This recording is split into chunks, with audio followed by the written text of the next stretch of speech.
Welcome back to the Deep Dive. Today we are tackling a book that, I'll be honest, I have a real love-hate relationship with. Oh, I can guess. It's arguably one of the most cited, debated, and, frankly, arrogant texts to come out of Silicon Valley. We are decoding 0 to 1 by Peter Thiel. Arrogant is probably the right word. But, I think Thiel would say that arrogance is better than, say, false modesty. That sets the tone perfectly. Yep. Look, this book is pitched as a manual for startups, but as you read it, it feels much more like a manifesto on why everyone else is wrong. Absolutely. He attacks the education system, he attacks competition, he even attacks the way we think about luck. It is definitely not a how-to guide for writing a business plan. It's a treatise on philosophy. The core premise is actually, very simple, but the implications are just massive. Right. Thiel argues there are basically two ways to make progress. You can go from 1 to n, or you can go from 0 to 1. Okay, let's unpack that right at the start. 1 to n versus 0 to 1. What are we actually talking about here? So 1 to n is copying things that already work. It's horizontal progress. Okay. If you have a typewriter and you just, build 100 more typewriters, you've made horizontal progress. You've gone from 1 to n. That's just standard business, right? Yeah. That's franchising, that's globalization. Exactly. But 0 to 1 is vertical progress. It's doing something brand new. It's taking a typewriter and inventing a word processor. It's that singular moment of creation where you go from nothing to something. And Thiel's big warning is that we're obsessed with 1 to n and we've forgotten how to do 0 to 1. So our mission today is to figure out how we get back to that vertical progress. We're going to look at why Thiel thinks competition is for losers, which I still struggle with. It's a tough one. Why lean startups might be a mistake, and why you need to stop diversifying your life. But let's start with the icebreaker, the question Thiel asks every single candidate in a job interview. What important truth do very few people agree with you on? It sounds like such a trick question. If I'm in an interview, I'm just trying not to sweat through my shirt. I'm probably going to say something safe like, I think our education system is broken. And that is exactly a wrong answer. Why? I mean, everyone knows it's broken. That's the whole point. If everyone agrees with you, it's not a contrarian truth. It's just conventional wisdom. It's conventional wisdom. Most people answer that question by telling you what they think you want to hear. A real answer has to be something that sounds, kind of crazy right now, but is actually the key to the future. Okay, so give me an example. What's a valid answer? Well, the book itself is the answer. For example, capitalism and competition are opposites. Right. Most people think they are the same thing. Thiel argues they're opposites. That is a truth very few people agree with. Okay, we're definitely going to get to the competition part because that is the most provocative claim in the whole stack. But first, this idea of progress, vertical versus horizontal. He uses China as his primary example of horizontal. Right. And we should slow down here because this is really crucial to understanding his worldview. We look at China's growth over the last, 20 years, and we call it innovation. Thiel just calls it copying. That sounds a little dismissive. It's descriptive from his point of view. China's 20-year plan is basically to be like the U.S. is today. They're copying things that are proven to work. Railroads, air conditioning, manufacturing, that is 1 to n. So globalization is just taking things from one place and making them work everywhere else. That's it. But he argues that globalization without new technology is, it's a path to disaster. Because of resources, is that the idea? Exactly. The populations of China and India are massive. If they copy American living standards using only today's tools, old tech word, we basically cook the planet. Right. You'd have double the pollution, stripped resources. You can't just spread old ways of creating wealth. You need new technology vertical progress to do more with less. So 0 to 1 isn't just about making cool gadgets. It's actually about survival. It is. And his critique of the Western world is that since about 1970, we've kind of stopped doing that. We've had huge progress in the world of bits, computers, IT, the internet. Oh, sure. But in the world of atoms, physical stuff, our cars, our energy sources, our cities, they look pretty much the same as they did 50 years ago. We were promised flying cars, and we got 140 characters. Precisely. We've been sort of lulled into thinking progress is automatic, but we've actually just been stuck in a horizontal drift. Right. So to get unstuck, we have to talk about how we build businesses. Yeah. And this is where Thiel just drops the hammer. Capitalism and competition are opposites. You have to help me here. I took Econ 101. Competition drives down prices, it spurs innovation. It's the engine of capitalism. I know. How can he say they're opposites? He's looking at it from the perspective of the business owner, not the consumer. In perfect competition, which, economists love, no one actually makes a profit. Explain that. Well, if you open a coffee shop, and I open one next door, and 10 other people open coffee shops, we all have to lower our prices to compete. Sure. We have to spend money on marketing to fight each other. And eventually our margins get competed down to zero. We're just surviving. We have no money left to invest in something new. So if you're in a competitive market, you're just treading water, you're trying not to die. Correct. And if you're fighting for survival, you cannot build the future. The only businesses that can transcend that daily struggle, the only ones that can plan for the long term, are monopolies. Look, monopoly is such a dirty word, though. We think of guys in top hats, or we think of the government breaking up Mola Bell. And he's reclaiming the word. He doesn't mean illegal bullies or government cronies. He means a creative monopoly, a company that is so good at what it does that no other firm can offer a close substitute. So Google. Google is the perfect example. They have a monopoly on search. And because they have that monopoly, they have massive profit margins. And with those margins, they can afford to run Project Loons or build self-driving cars. Monopolies drive progress because they can actually afford to think about the future. Right. Competition keeps you focused on today. On today, exactly. He uses that Romeo and Juliet analogy here, which I actually thought was pretty clever. It's great. The Montagues and the Capulets. Why were they fighting? Because I actually don't remember why they started fighting. They just hated each other. And they were exactly the same. Two households, both alike in dignity. Thiel compares them to Microsoft and Google in the 2000s. You have the Montagues as Microsoft and the Capulets as Google. Okay. They spent years obsessed with each other, fighting over who had the best OS, the best search engine, focusing completely on their sameness. And while they were busy stabbing each other in the streets of Verona, Apple came along, built the iPhone, and just completely overtook them both. Thiel's line is, "Rivalry causes us to overemphasize old opportunities and slavishly copy what has worked in the past." when you compete, you focus on the people around you. When you monopolize, you focus on the goal. That's it. But if monopolies are the goal, why does it feel like nobody ever admits to being one? I mean, the CEO of Google doesn't walk into a Senate hearing and say, yeah, I own the internet, deal with it. No, because then the Department of Justice shows up. This gets to what he calls the lies companies tell. It's a game of hide and seek. So how does the game work? If you are a monopolist, you lie to protect yourself. You define your market as broadly as possible to make yourself look really small. So Google doesn't say, we are a search engine. Right. If they said that, they have what, 90% market share? That's a monopoly. So instead they say, oh, we are a player in the global advertising market. Which is massive. It includes TV, billboards, magazines, everything. Exactly. And in that market, Google is just a small fish. Oh, look at us. We're just tiny Google competing with everyone. It's a lie to avoid regulation. Okay, but then you have the other side.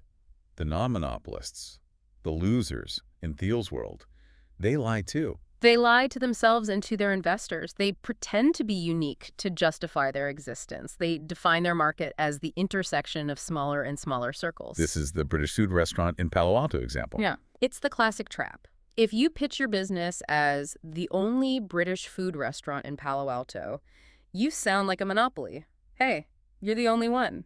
But is that a real market? No. That's the lie. The actual market is restaurants in Palo Alto, and that market is cutthroat. You aren't competing with other fish and chips places. You're competing with the pizza place next door and the sushi bar across the street. I see this in pitch decks all the time. We are the only AI-powered, blockchain-based dog-walking app for left-handed people. Exactly. That's not a monopoly. That's a hallucination. Real monopolies aren't built on the intersection of tiny niches. They are the union of large markets. So how do you actually build one? Because build a monopoly sounds great. But if I can't just define myself into existence, what's the strategy? Counterintuitively, you have to start small, painfully small. Which goes completely against the go big or go home mantra we always hear. Go big or go home is how you lose all your money. You want to dominate a niche market first. Thiel uses his own experience with PayPal. They didn't start by trying to process all credit card payments in the world. No, they started with eBay. Even smaller. They found the power sellers on eBay. This was a group of about 20,000 people who had a very serious problem.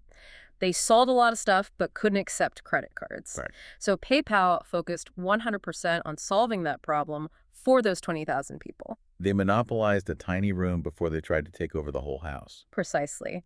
Once they owned that niche, they could expand to regular eBay users, then the whole web. Amazon did the same thing. Bezos didn't launch the everything store. You started with books. Just books. Books are easy to ship, they don't break, and a physical bookstore can't possibly stock all of them. He monopolized books, then he moved to CDs, and so on. So the lesson is, Mm. don't try to boil the ocean. Find a small pond, become the big fish, then find a bigger pond. Okay, before we move on, I want to touch on the characteristics of a monopoly he lists. He says you need proprietary tech, network effects, economies of scale, and branding. But he gives this specific warning about disruption. We love that word in tech. We're going to disrupt the industry. Thiel hates that word. Because disruption implies you are fighting an existing player. You are defining yourself by the older firms.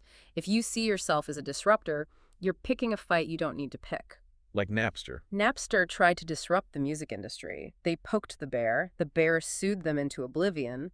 PayPal, on the other hand, didn't try to destroy Visa. They expanded the market. They gave Visa more business. So don't disrupt. Just build something new that makes the old thing irrelevant. Don't define yourself by the fight. That's it. Okay, let's zoom out a bit. We've got the strategy. But what about the mindset? There's this huge debate. Is success luck or is it skill? The lottery ticket question. I feel like the modern view is very pro-luck. You have Malcolm Gladwell saying success is a patchwork of lucky breaks. It makes us all feel better. Oh, he just got lucky. Thiel is. I'd say he's allergic to that view. He thinks luck is just a word we use when we're too lazy to understand cause and effect. He argues for what he calls definite optimism. This brings us to The Matrix, and not the movie. He breaks down how we view the future into 4 quadrants. This was honestly the hardest part of the book for me, so let's walk through it. It's dense, but it explains so much about our current economy. You have optimism versus pessimism, and definite versus indefinite. Let's start with indefinite pessimism. Okay. That's Europe today, in his view. Yeah. They know the future is going to be bad, decline is inevitable, but they don't know exactly how. So what do? They just enjoy the present.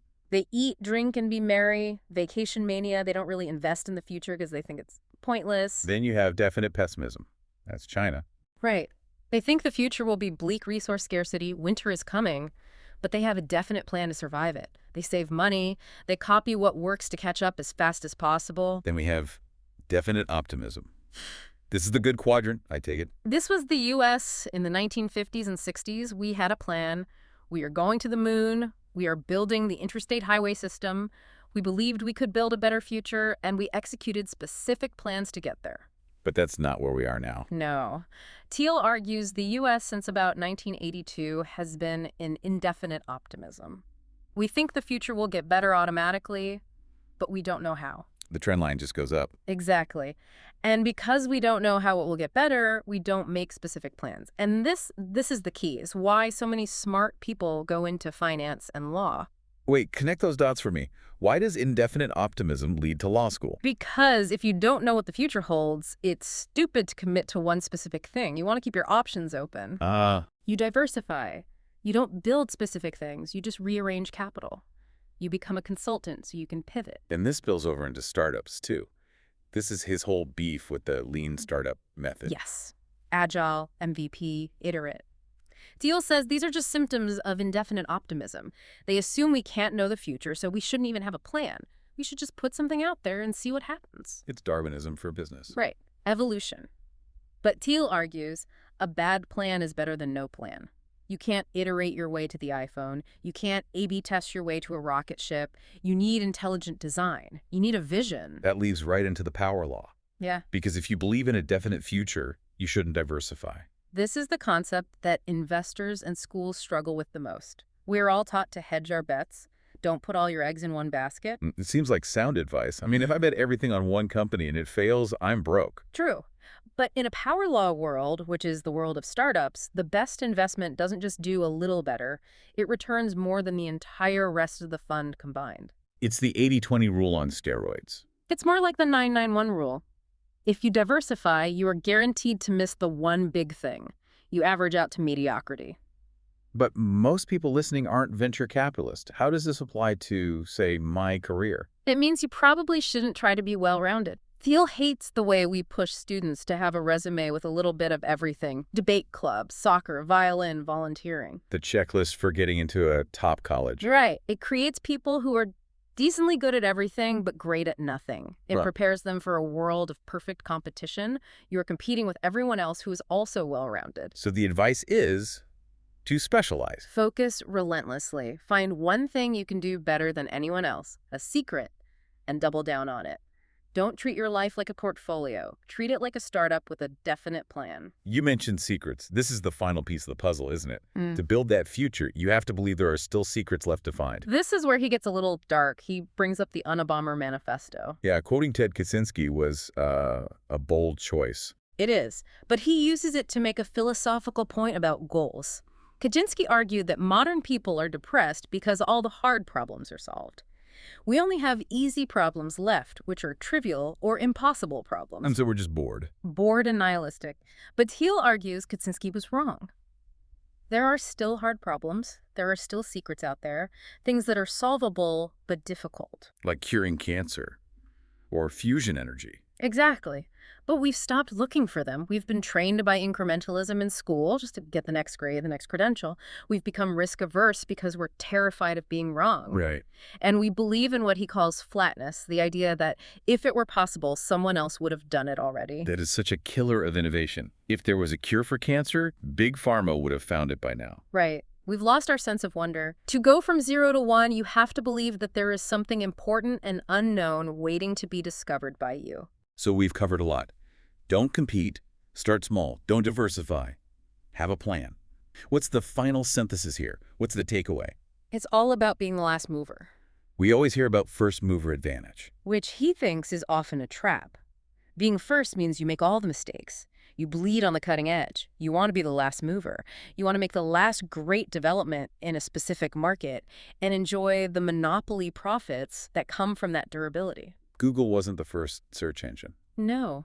And Facebook wasn't the first social network, but they were the last ones that mattered in their space. So it's not about rushing. It's about designing something to last. Exactly. Stop grifting. Stop waiting for luck to save you. I think that's a really good place to leave it. The challenge for everyone listening is to look at your own path. Are you hedging your bets, keeping your options open, just waiting for a lottery ticket to pay off? Or are you designing a definite future? It's a scary question, but it's probably the only one that matters. Thanks for listening to The Deep Dive. We'll see you next time.